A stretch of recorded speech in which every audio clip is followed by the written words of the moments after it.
பரவி பாய்கின்ற ஆறுகள் நீதானே, நதியோரம் வளருகின்ற தோட்டமும் நீதானே, வாசனை தருகின்ற சந்தனமும் நீதானே, வாசனை தருகின்ற சந்தனமும் நீதானே, நீதானே.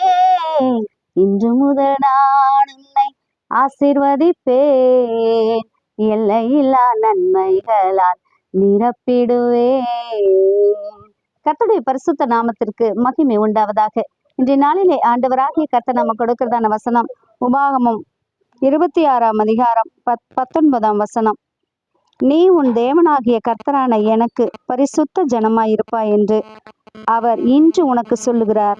ஆமென். பிரியமானவர்களே, நாம ஆண்டவராகிய கர்த்தருக்கு பரிசுத்தமான ஜனம் என்று சொல்லி வேதத்துல இன்றைக்கு நாம வாசிக்கிறோம்.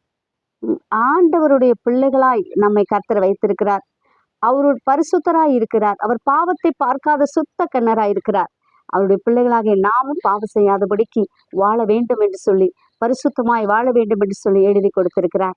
அதனாலதான் இன்று முதல் உங்களை ஆசீர்வதிப்பார். நீங்க இத்தனை நாள் ஏதாவது ஆண்டவருக்கு பிரியமில்லாத செய்திருக்கலாம். ஆனா ஆண்டவர் இன்றைக்கு உங்களை பார்த்து சொல்கிறார், இன்றிலிருந்து நீ ஆசீர்வதிக்கப்பட்ட மகன், நீ ஆசீர்வதிக்கப்பட்ட மகள் என்று கர்த்தர் சொல்லுகிறார். ஆகவே அவருடைய பரிசுத்த வழிக்குள்ள வந்துருங்க, அவருடைய நாமத்தின் மகிமைக்கென்று வாழ்ந்துருங்க, ஆண்டவர் கொடுக்கிற ஆசீர்வாதத்தை பெற்றுக்கொள்ளுங்க.